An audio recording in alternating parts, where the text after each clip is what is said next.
El título del mensaje es Elegidos. Diga conmigo esa palabra, diga elegidos. Y entienda que están hablando con usted, elegidos. O diga más bien, yo soy elegido. Yo he sido establecido y estoy respaldado. Ese es el título del mensaje, elegidos, establecidos y respaldados. Bien, vamos a leer Juan capítulo 15, versículo 16. Es un versículo que yo creo que casi todos conocemos de memoria, porque es muy poderoso. Dice, no me elegisteis vosotros a mí, sino que yo os elegí a vosotros, y os he puesto, diga conmigo, puesto, para que vayáis y llevéis fruto, y vuestro fruto permanezca, para que todo lo que pidáis al Padre en mi nombre, Él os lo dé. Yo creo que en la naturaleza humana, una de las cosas que pertenecen al área emocional de todo ser humano es la necesidad de ser valorados. De hecho que cuando estamos tratando con las parejas, uno de los primeros consejos que le damos especialmente a las mujeres: valore a su varón, dele el valor a su varón, dele el valor a su esposo. ¿Por qué? Porque es una necesidad nuestra. Yo creo que si nuestro pastor Fran fuera futbolista, delantero, ¿cierto? Y tengo pinta, yo hiciera el gol, yo creo, y tuviera toda la tribuna, yo creo que nuestro pastor miraría a ver si la pastora está haciendo, ¿cierto? Porque todos los aplausos valen y tal, pero el aplauso de su esposa es el más importante. ¿Por qué? Porque los varones tenemos esa necesidad emocional. Eso pertenece, eso no es que lo reclamemos, no, eso pertenece a nosotros, es inherente a nuestra naturaleza. ¿Ser qué? Valorados. Por eso al varón le hace tanto daño cuando su esposa lo critica, cuando su esposa lo trata con altivez, lo trata con irrespeto. ¿Por qué? Porque es una necesidad emocional de nosotros. Como decir que una necesidad básica de la mujer es ser protegida, ¿cierto? Ser cuidada, ser consentida, eso también. Pero hoy estamos hablando del tema del valor. Y muchos nos podemos preguntar, ¿será que soy importante? ¿Será que Dios tiene algo interesante conmigo? ¿Será que esto es para un puñado de líderes, para el pastor y unos poquitos nomás? No, mis amados, es para todos. Es para todos, la palabra es para todos. Cuando el Señor me dice a mí y le dice a usted que Él nos eligió a nosotros, que no es que Dios necesitaba aquí un baterista y fue y buscó y se trajo un baterista porque necesitaba una voz principal y fue y buscó a ver dónde había una voz principal y lo trajo. No es el mérito humano, no es el oficio que cada uno pueda hacer, sino es el propósito de Dios. Dios es una lección de Dios. El hecho de que usted esté aquí no es porque alguien puede tener en su historia el cáncer que tuve me acercó a Dios, por eso busqué a Dios. El problema financiero que tuve me acercó a Dios y por eso busqué a Dios. No, ese es el pretexto, pero en realidad Dios fue el que lo buscó a usted. Dios fue el que lo trajo. Es por la misericordia y el amor de Dios que estamos aquí. Y el tema de la elección tenemos que aprenderlo a manejar de la mejor manera. Y yo estaba en esa lucha anoche mirando por dónde buscamos fundamento bíblico que nos hable acerca de lo que nosotros somos en Cristo. Amén. Y el Señor me llevaba al capítulo 1 de la carta a los Efesios, y vamos a desarrollar el primer punto. Dice, fuimos elegidos por Cristo, y esto es un privilegio extraordinario, porque la palabra dice, no me elegisteis vosotros a mí, sino que yo os elegí a vosotros. Y esta declaración cambia nuestra perspectiva de una manera poderosa. Yo no sé si usted me puede acompañar al capítulo 1 de la carta a los Efesios. Déjeme decirle algo, antes de mirar la carta a los Efesios. En el capítulo 20 del libro de los Hechos, el apóstol Pablo se encuentra despidiéndose del liderazgo de Éfeso. Y le dice algunas cosas importantes. Le dice: mire, recuerden que por 3 años he estado con ustedes, pastoreándolos, de día y de noche, públicamente y por las casas, con lágrimas. No he rehusado nada, todo se lo he entregado, los he enseñado, les he hablado de todo lo que tiene que ver con el reino. Y no solamente después de que él se fue de ahí, los dejó así como a la deriva, sino que él formó un discípulo que fue a Timoteo y lo envió también a que siguiera la labor. O sea, veo yo que Pablo amaba profundamente a esta iglesia, de una manera muy profunda, muy grande, muy dedicada. Y les dice también: yo sé que después de mi partida, mire esto, yo sé que después de mi partida vendrán lobos rapaces que no perdonarán el rebaño, y aún de entre ustedes mismos pueden haber personas que van a arrastrar tras de sí a los discípulos. O sea, es una palabra muy confrontativa, pero desde la base del amor del apóstol Pablo por sus hijos espirituales. ¿Sí? Y se va. Se va llorando porque dice: ustedes no van a volver a ver mi rostro, ¿no? Esta despedida, porque ya el Espíritu Santo me ha dicho que me esperan prisiones, y tal vez le había ya también mostrado que iba a morir allá en Roma. Entonces fue una despedida muy sentida. Y ese amor de Pablo por esa iglesia, años más tarde lo lleva a escribir esta carta, que es: a los Corintios le escribió 2 cartas, a Timoteo le escribió 2 cartas, a los tesalonicenses también 2 cartas, a los Efesios les envió una sola carta, pero con un contenido doctrinal impresionante. Yo creo que nosotros, para ser los mejores creyentes del mundo, no necesitaríamos sino estudiar la carta a los Efesios. No necesitamos más. No necesitamos más. En la carta a los Efesios está condensada la doctrina del Señor de una manera poderosísima. Y mire cómo empieza la carta. O voy a nombrar algunos elementos. Encabezando la carta, en el versículo 1, dice: Pablo, apóstol de Jesucristo, dice: a los santos y fieles que están en Éfeso. Ahí ya empieza dando una identidad, definiendo la palabra santo. Yo creo que ya todos acá tenemos claro que la palabra santo no se refiere a una persona que tal vez fue muy buena estando en vida, que ayudó mucho a los pobres y que después allá, después de la muerte, se convirtió en un intercesor o en alguien que ayuda. No, ese no es el significado de la palabra santo. El significado de la palabra santo es alguien que ha sido puesto aparte, alguien que ha sido escogido, alguien que ha sido apartado, y nosotros somos tales. Nosotros estamos en el mundo, pero nosotros ya no somos del mundo. Nuestra ciudadanía está en los cielos. Amén. Eso es una realidad. Y Pablo parte de ahí. Dice en el versículo 2: y nos bendijo con toda bendición espiritual en los lugares celestiales en Cristo.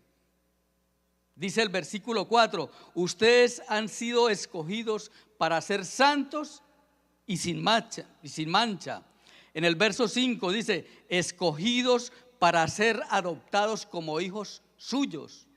Eso es maravilloso, adoptados. En el verso 6 dice que hemos sido aceptos en el amado. En el verso 7 dice que hemos sido redimidos por su sangre preciosa. En el verso 8 nos dice que nos dio toda sabiduría e inteligencia espiritual.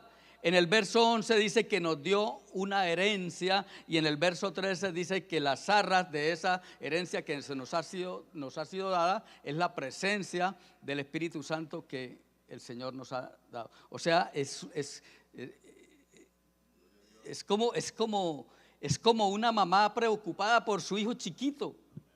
que le dice y le repite y le repite.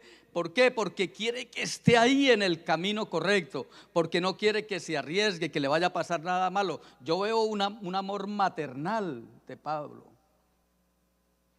Y no estoy exagerando cuando hablo de un amor maternal de Pablo. ¿Por qué? Porque en la carta a los tesalonicenses les dice a los tesalonicenses: ustedes han llegado a ser muy queridos para nosotros, porque nosotros los hemos cuidado a ustedes como una nodriza que cuida a sus propios hijos. Ustedes han llegado a ser tan queridos para nosotros que no solamente hubiéramos querido entregarles el evangelio, sino entregarles nuestras propias vidas, porque ustedes han sido muy queridos para nosotros. Mire, mis queridos hermanos, dos perspectivas aquí. Una cosa es sentir cuánto Dios nos ama a nosotros. Y eso es lindo y es maravilloso y nos da gusto y nos da como una satisfacción aquí en las entrañas. Pero déjeme decirle que es Cristo en nosotros la esperanza de gloria. Que así como Cristo nos ha amado con esa entrañabilidad, nosotros estamos llamados a amar a ese nivel también. Porque es Cristo en nosotros la esperanza de la gente que está al lado nuestro, llámese la familia, llámese el entorno donde cada uno de nosotros nos movemos. Entonces es un arsenal de palabra que el apóstol Pablo le da a sus hijos espirituales en Éfeso. Y Dios nos está diciendo eso a nosotros hoy. Que hemos sido elegidos, que hemos sido adoptados, que hemos sido sellados, que hemos sido redimidos, que hemos sido justificados, que el Señor nos ve santos, nos ve fieles, nos ve limpios. ¿Por qué? Porque Él nos ve a través de la sangre derramada por el Señor en la cruz del Calvario. Y esa es la identidad que nosotros tenemos. Y como Pablo sabía que esto es pura información, entonces a partir del verso 15 dice que él dobla sus rodillas. Dice, no ceso de dar, a partir del verso 15, dice, no ceso de dar gracias por vosotros en mis oraciones, porque he oído de vuestra fe y de la obra de vuestro amor. O sea, la iglesia de Éfeso parece que estaba haciendo las cosas bien, parece que estaba trabajando bien, parece que su fe estaba en un buen nivel. Pero sin embargo, el apóstol Pablo enfatiza en una necesidad de la iglesia y dice: y yo doblo mis rodillas para que Dios les dé espíritu de revelación y de sabiduría en el conocimiento de Él. O sea, no solamente la información, sino que esa información se revele a cada uno de nosotros. Que esté clara. ¿Por qué? Porque hay momentos en la vida en que todo no está bonito. Hay momentos en la vida en que las circunstancias se colocan de frente, en las cuales nosotros quisiéramos que eso fuera un mal sueño, que despertáramos, porque no queremos vivir ciertas realidades y la vida de todos los seres humanos estén allá afuera o estén aquí adentro. Esa es la vida. Esa es la vida. Los problemas son normales.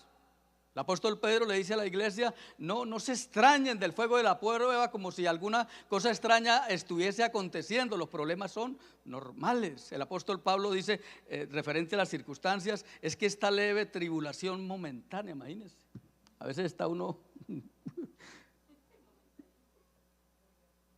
esta leve tribulación momentánea, pero dice, produce en vosotros un cada vez más eterno peso de gloria. Y Santiago termina como de poner ahí como la estocada, ¿no? Tengan por sumo gozo cuando se hallen en Dios. Se engavillaron como a revictimizarnos, ¿no?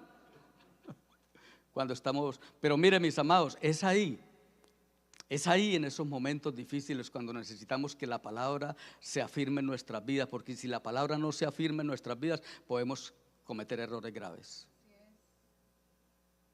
La identidad.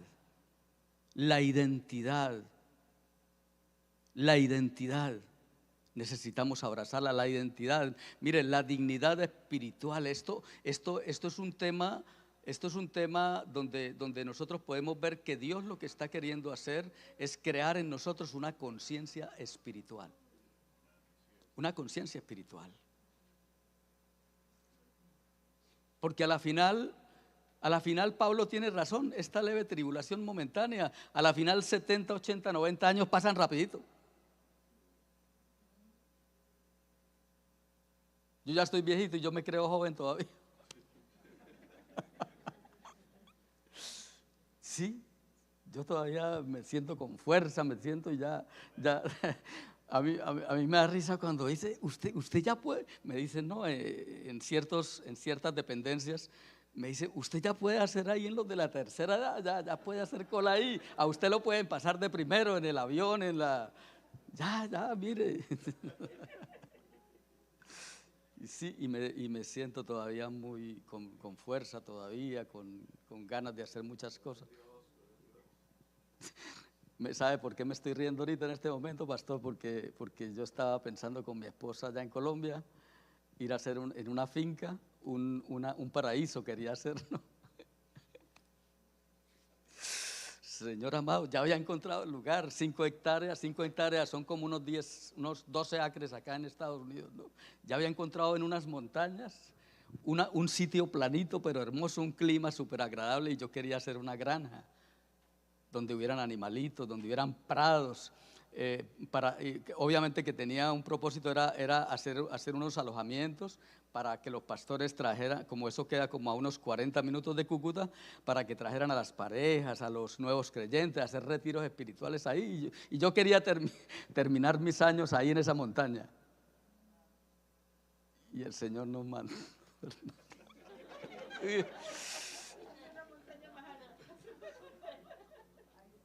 Sí, esa es nuestra realidad. Y mi esposa a veces se queja y dice, Hernando, yo no quería volver a vivir con afanes, yo quería estar como más tranquilita, más, imagínese, pastor.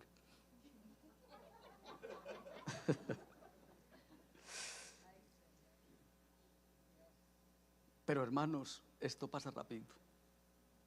Esto pasa rapidito. Y el apóstol Pablo dobla sus rodillas a partir del verso 15 y dice Pablo a Dios, Señor, dales espíritu de revelación y sabiduría, que la iglesia pueda entender la esperanza a la que han sido llamados.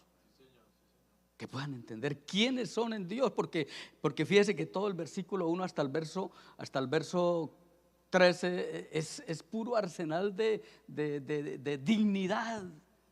Ya desde el Antiguo Testamento el Señor estaba hablando, desde el primer capítulo de Génesis, ya Dios estaba hablando del valor del ser humano, de que somos su gran tesoro, que somos la obra maestra de Dios. Desde el verso 27 del capítulo 1 dice, e hizo Dios al hombre conforme a su imagen, conforme a su semejanza. O sea, desde ahí ya nosotros tenemos un valor impresionante. El rey David cuando encontró esta revelación del valor del ser humano, él miraba para los cielos y decía, Señor, cuando veo los cielos, obra de tus dedos, la luna, las estrellas que tú formaste, yo me pregunto qué es el hombre para que le visites, y el hijo del hombre para que tengas de él memoria. Le has hecho poco menor que los ángeles, los has coronado de gloria, de todo lo pusiste debajo de sus pies. Y por allá en el Salmo 119 dice, porque tú formaste mis entrañas, tú me hiciste en el vientre de mi madre, mi embrión vieron tus ojos y en tu libro estaban escritas todas aquellas cosas que fueron luego formadas sin faltar una de ellas. Estoy maravillado y mi alma lo sabe muy bien, hermano, ¿cuántos se maravillan de esa dignidad, de esa altura? Hermano querido, el valor, la dignidad que Dios nos ha dado es impresionante. Y Pablo sigue orando, Señor, que la iglesia pueda saber la herencia que tienen, que la iglesia pueda saber que el Cristo de la gloria todo lo sujetó debajo de sus pies, tomó la potestad, todo el dominio sobre todo principado, sobre toda potestad, sobre todo nombre que se nombra, y dice, y todo eso se lo entregó a la iglesia.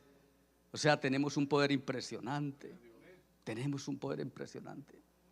impresionante. Y como si no le hubiera bastado el primer capítulo, empieza el segundo capítulo de la carta diciendo, es que ustedes estaban muertos en vuestros delitos, en vuestros pecados, siguiendo la corriente de este mundo, viviendo conforme al príncipe de la potestad del aire, y ustedes eran por naturaleza hijos de ira, lo mismo que los demás. Pero dice, pero Dios, que es rico en misericordia, por su gran amor con que nos amó, nos llamó y nos dio vida. O sea, recuerde de dónde has caído, dirá el Señor, ¿no? Recuerde. Y fíjese que todavía no está, los primeros 3 capítulos ni siquiera está hablando de conducta, no está hablando de pórtense bien, no está hablando de eso. No está hablando de eso. Está hablando de dignidad. Está hablando de conciencia espiritual. Y muchas veces el ir y venir, la velocidad del mundo moderno, a veces nos enmarca tanto, nos secuestra tanto el tiempo, que se nos olvida sentarnos por ahí, sentarnos en el escritorio, en la cama, y aquietarnos un ratico. Cerrar los oídos al mundo que tiene tanto contenido, que tiene tanta información, cerrar un poquito los oídos al mundo y empezar a inquirir en el Señor, a meditar en estas realidades tan extraordinarias. Parar un poquito, porque es que ese es el gran problema del mundo moderno en el que nosotros estamos viviendo, la velocidad. Aún nosotros en la iglesia, dirigiendo la iglesia, a veces nos toca tener mucho cuidado también, porque caemos también a veces en el activismo, como en lo periférico, y dejamos de lado un poco lo céntrico, lo verdaderamente importante. Y eso no solamente nos ocurre a nosotros los líderes, sino también a ustedes les puede ocurrir. O sea, se involucran tanto en la actividad que el tiempo de meditación, porque es que la palabra en lo que tiene que ver con la Biblia nos habla de meditación, casi no nos habla de lectura, casi no nos habla de leer las escrituras, nos habla de meditar en las escrituras. Meditar es algo así como la gallina. Bueno, lo que pasa es que como ya no somos tan campesinos, sino yo tengo raíces campesinas y por eso a veces pongo el ejemplo de la gallina, ¿no? La gallina en los campos, como hoy en día las gallinitas las cultivan en campos pero hace muchos años las gallinitas eran allá en el monte, y ellas eran escarbando ahí con la patica y ¡pum!, picaban, ¿no? Escarbaban y picaban. Es como, así debemos ser nosotros, como esa gallinita que escarba y encuentra la riqueza que hay en la palabra, los misterios que hay en la palabra para poder tomarlos. Eso se llama inquirir. Y la palabra tiene promesa, dice: bienaventurado el varón que no anduvo en consejo de malos, bueno, todo aquello, sino que en la ley de Jehová está su delicia, y en su ley medita de día y de noche. Imagínense, de día y de noche. Anoche me acosté meditando en la palabra y hoy me levanté meditando en la palabra, porque estaba incómoda, tenía un mensaje, pero habían cositas que no aplicaban y debía cambiar algunas cositas. Entonces de eso se trata, de buscar. Hay misterio. Mire, la misma salvación es un misterio. Pablo dice: el misterio que estuvo escondido durante siglos ha sido revelado, y nosotros lo tenemos así, mire. Quien no lo explique, con aire acondicionado, con todas las luces. Falta es comprar los de humo, ¿no?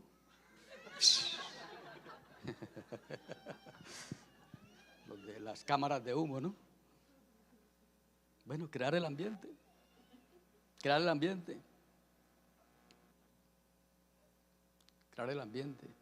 Algún día tendremos cámaras de humo para los jóvenes, pastor.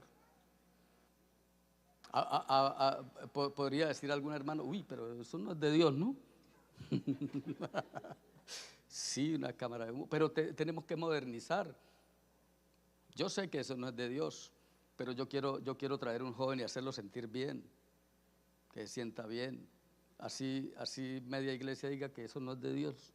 No me interesa, me interesa traer un joven. Mire, mis hermanos, los jóvenes están perdiendo allá afuera Y si yo los traigo aquí y media hora ellos hacen cosas que como que no son de Dios, pero la otra media hora me prestan los oídos para yo predicarles, hermano, estamos ganando. ¿Sí? Estamos ganando. Estamos ganando. Tenemos que actualizarnos, modernizarnos. Yo sé, ¿qué días, pastor? Tuvimos una reunión de jóvenes hace como 15 días, ¿no? Yo estaba sentado por allá atrás y los jóvenes estaban aquí, llegó el tiempo de las 2 canciones, ¿no? Allá y empezaron los jóvenes a recochar. Y pues obviamente ahí no está Dios, ahí no está. Ellos todavía no entienden. Pero ¿qué le podemos pedir a un niño espiritual que nunca le han hablado de Cristo, pero que lleva 8 meses, 7 meses acompañándonos? ¿Qué le podemos pedir? No, dejémoslo. Pero después de que recocharon ahí un ratico, estaban atentos. Iba a hacer un mensaje de 20 minutos y 40 minutos me soportaron, pastor. Me soportaron 40 minutos y atentos, pastor. Atentos. Ahorita el viernes los habíamos citado para una vigilia. Yo quería estar con ellos porque todo esto me mostró a mí el Señor que había necesidad de ministrar sanidad interior en ellos. Y yo quería estar, pero pues tuve que volar así rápido para Los Ángeles y allá por el teléfono. Bueno, Vanessa fue la encargada. Ayer le estuve preguntando a mi esposa, ¿y cómo le fue a Vanessa? No, pues estuvo muy lindo, el Señor la utilizó y tal. Amén. Son maneras. ¿Por qué lo hacemos así, hermanos queridos? Porque esta información poderosa se nos ha revelado. Se nos ha revelado. Amén. Se nos ha revelado. Porque cuando eso se nos revele de verdad, nosotros el segundo punto vamos a pasar al segundo punto, lo vamos a hacer de una manera extraordinaria. No podríamos hacer el segundo punto si no ponemos al día el primer punto, ¿cierto? Y el segundo punto, déjeme mirar por allá. Todavía tengo un poquito de tiempo. Ese es enemigo mío. Yo soy como de vigilia, pastor. Mire, segundo punto, fuimos puestos para llevar fruto que permanezca. Amén. ¿El dinero nos lo llevaremos para allá? Yo, las únicas tumbas por ahí con caja fuerte que he escuchado, ni siquiera las he visto. Las únicas tumbas con caja fuerte que he visto y con cosas así ha sido por allá en las pirámides de Egipto, en los faraones, se hacían enterrar allá con poco de riqueza, pero yo aquí no he visto ni entierros con trasteo ni tumbas con caja fuerte, yo no he visto eso. ¿Cierto? O sea, eso se queda aquí, los logros, la posición social, los vestidos costosos, no nos los llevamos, por ahí un hito. Y eso por ahí en el primer año ya se pudrió, ¿no? Ya eso. Sí, esa es la realidad, mis amados. Porque les digo esto, ¿por qué? Porque el fruto que Dios quiere que nosotros demos sea un fruto que permanezca, que traspase la línea de la eternidad, que traspase. Entonces nosotros necesitamos saber cuál es el fruto que verdaderamente vale la pena, porque lamentablemente el tiempo lo tenemos secuestrado produciendo frutos temporales, pasajeros, ¿cierto? En muchos casos nos vemos. ¿Usted cree que una persona con todo el intelecto, con una información tan poderosa, con todo el potencial y vivir toda una vida para comer, vestirme y tener un techo? O sea, yo creo que es una vida perdida, ¿cierto? Pasar toda una vida únicamente viviendo para mí. Qué pobreza tan grande. Qué pobreza tan grande. O sea que todo el potencial que Dios nos ha dado y que no seamos capaces de producir para los demás, sobre todo en el caso nuestro del alimento espiritual, la información poderosa que tenemos nosotros. esta palabra dice, yo pienso que aquí hay una palabra poderosísima y es esta que tenemos por acá, mire. ¿Cierto? Y os he puesto. Es como si Dios hubiera plantado, es como si nosotros, de hecho que Juan 15 está hablando del árbol de la vid, ¿no? Está utilizando la figura del árbol de la vid, el evangelista Juan, para mostrar esta realidad. Y dice, y los he puesto, los he plantado, les he dado una misión, los he asignado, ¿para qué? Para que lleven fruto que permanezca. Que permanezca. Y hay un proceso, yo soy de aquellas personas, pastor, que la salvación no la definen como un acto de fe, sino como un proceso, ¿cierto? Un proceso que inicia con la redención, con la adopción. Cuando recibimos a Cristo en nuestro corazón, inmediatamente somos regenerados, ¿no? Nacemos de nuevo. Ya lo que leímos ahorita de Efesios 2, porque ustedes estaban muertos, ahora están vivos, ¿cierto? Hemos sido regenerados, pero es el primer paso, es el inicio. Luego una evidencia de que verdaderamente hemos nacido de nuevo, una evidencia poderosa es que estamos intencionalmente participando en el proceso de santificación, ¿cierto? Estamos participando. Por eso ahí mismo, por allá en el capítulo 4 de la carta a los Efesios, ya el apóstol les empieza a hablar de conducta y les dice, el que robaba ya no robe más, ninguna palabra corrompida salga de vuestra boca, no mintáis, airaos pero no pequéis, no se ponga el sol sobre vuestro enojo, hagan con sus manos lo que es bueno para que tenga que compartir con el que tiene necesidad. Quítese de vosotros toda amargura, ira, gritería, maledicencia, ninguna palabra. Bueno, o sea, ya empieza a hablar de qué, de la restauración del carácter, porque también es cierto que hemos sido llamados a asumir el carácter de Cristo, porque es Cristo en nosotros. Amén. Ya no es Cristo entre nosotros como en aquel tiempo. Ya es Cristo en nosotros, en nuestro cuerpo, en nuestra vida. Amén. Entonces uno de los primeros frutos que nosotros necesitamos aprender a dar es en el carácter. Y deberíamos contemplar muy bien Gálatas 5:22, el fruto del Espíritu. ¿Habla de los frutos del Espíritu? No. Habla del fruto. Es un paquete. No son los frutos, es el fruto. O sea, no está bien que yo tenga una cosa y no tenga la otra, que tenga amor pero no tenga paciencia, que tenga paz pero no tenga mansedumbre, que no, estoy llamado a tener el paquete completo, el fruto del Espíritu, amor, gozo, paz, benignidad, mansedumbre, templanza, dominio propio, todo aquello. Y debe ser una conquista, y ese fruto tiene que ver con la eternidad. Eso sí no lo llevamos, porque allá, en la siguiente y última etapa de toda esta historia, toda esta película, pudiéramos llamarla también, es la glorificación, ¿no? Cuando nos vayamos con el Señor. Pero hay un fruto, mis amados, hay un fruto poderosísimo y por el que estamos haciendo una inversión en la vida, que es el fruto de las almas. El fruto de las almas. Y tal vez todos no somos expertos en predicar. Yo de hecho no lo soy, estoy aprendiendo. Me cuesta a veces.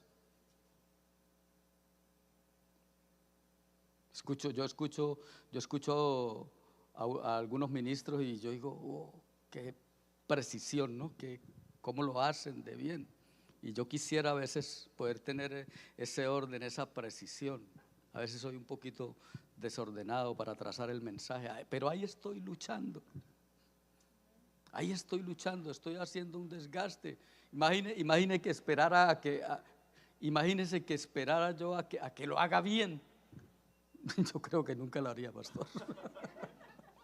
Sí, hermanos, miren, mis queridos hermanos, a veces pasa eso. Queremos, o sea, y tiene un lado bueno y un lado malo. Un lado bueno es que está bien, es noble la aspiración a hacerlo con la mayor excelencia para Dios. Es muy noble, está muy bien. Pero como puede pasar toda la vida y yo no alcanzo ese nivel, entonces va a pasar toda la vida y sin producir fruto en ese sentido. Yo prefiero equivocarme de vez en cuando, yo prefiero cometer algunos errores, pero que yo haya en el tribunal de Cristo, el Señor llame a Hernando Caballero, por favor, Hernando, párese al frente, ¿cierto? Y yo quiero que hagan una fila todos aquellos que Hernando les afectó y les mostró el evangelio y están aquí por causa de la palabra que Hernando dio ahí en medio de todas sus limitaciones. Y que yo mire para atrás y esa fila esté larga, ¿no? ¿Cierto? Usted se imagina que yo mire para atrás y no esté sino por ahí, ni mi esposa esté por allá atrás. Ni mi esposa, ni mis hijos, ni... ¿Usted imagina?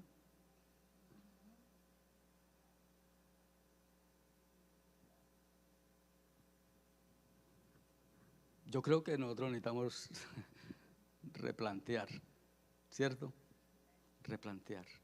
Me quedan 4 minutos y en 4 minutos voy a decirle el último punto. Hermanos, están conmigo en la necesidad de dar fruto, en ese sentido. Pero como base tiene que revelarse la identidad espiritual, la dignidad espiritual que Dios nos ha dado, el linaje. Primera de Pedro 9 es que dice, o segunda de Pedro, dice, porque vosotros sois real sacerdocio, nación santa, linaje escogido, pueblo adquirido por Dios, para que anuncien las virtudes de aquel que los llamó de las tinieblas a su luz admirable. Hermano, no nos falta nada. No nos falta nada. Y mire lo poderoso del tercer punto y terminamos. Fuimos posicionados en una plataforma de respaldo divino. Y dice la palabra ahí, para que todo lo que pidáis al Padre en mi nombre, Él os lo dé. Para que todo, o sea, cuando yo estoy, se me ha sido revelada. Y por causa de esa revelación, yo estoy aquí en el asunto. Yo estoy con las manos en el arado. Yo estoy buscando las almas. Yo estoy entrenando unos líderes. Yo estoy haciendo la obra. Yo estoy visitando familias. Me estoy sentando con ellos. Estoy sanando a los enfermos. Estoy ayudándole al necesitado. En esa línea el Señor me dice, ahora pida lo que quiera, que yo se lo quiero dar. Ahora pida lo que quiera porque yo se lo quiero dar. ¿Por qué? ¿Por qué, mis amados? Porque si yo no estoy en esa línea, me puede pasar lo que habla Santiago. Ustedes piden y no reciben porque ustedes piden mal. En esa línea yo no pido mal. En esa línea yo tengo una conciencia espiritual. Yo ya no pido, sí, de pronto el Señor me puede dar el carro del año, me puede llevar al mejor lugar de la ciudad, una casa hermosa, sí, el Señor me lo puede dar, pero yo no se lo pido. Eso viene como una añadidura, porque el Señor me ve en el asunto, me ve con la mano en el arado, ni siquiera necesito pedírselo y el Señor me lo da. Pero no voy tras eso, yo voy tras las almas, yo voy tras mi casa, voy tras mi familia, tras mi esposa, tras mis hijos. Hermanos, y para nosotros no ha sido fácil con mi esposa.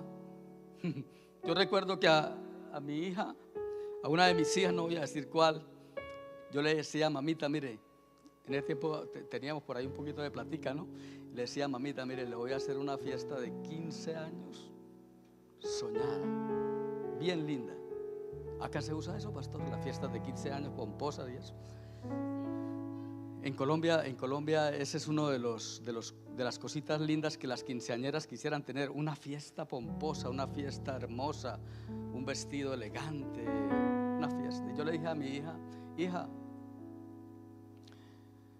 le voy a hacer una fiesta en ese nivel, pero si yo llego a saber que usted antes de los 15 años, usted tiene novio, no le hago nada. Miren, mis amados, ya estaban la coreografía, ¿no? Ya estaba todo listo, las canciones, el vals, todo aquello ya estaba listo. Cuando ¡pum!, estalló la bomba, ¿no? Yo, hermanos, le cancelé la fiesta con todo el dolor de mi alma. O sea, ¿por qué le digo esto, mis amados? Porque para nosotros no fue fácil criar a los hijos. Nos tocó trabajar con rebeldía en ellos, con muchas cosas. Pero hoy están ahí, ¿no, pastor? Ahí está, son los líderes de la iglesia. Allá, a esta hora, ¿qué hora es acá? Las 12, allá son las 3 de la tarde. Ya ellos están alistándose, ya están duchándose, porque ahorita, dentro de 3 horas, tienen el servicio. Van a administrar la Santa Cena, ¿cierto? Allá están ellos. ¿Quién lo hizo el viernes? Ellos. ¿Quién lo hizo durante un año que nosotros estábamos en Colombia? Ellos, ahí están. Vale la pena, mis amados. Yo les animo a hacer todo lo que esté en sus manos, a dar la batalla, a dar la lucha por su familia, por su casa, donde Dios les ha colocado. Mire, mis amados, los Global Group, amemos eso. Qué lindo trabajo, amemos eso. Si usted no forma parte de un grupo, acérquese. No importa que todavía no funcione como predicador, pero siéntese allá, vaya, mire lo que estamos haciendo, vaya, mire. Los jóvenes están confundidos, ellos no saben ni para dónde van. Nosotros les estamos dando toda esta información que manejamos, se la estamos dando a ellos. ¿Para qué? Para crear conciencia espiritual en ellos. Amén. Vamos a orar o ministramos la cena y oramos nada. Oramos. Bien, póngase sobre sus pies.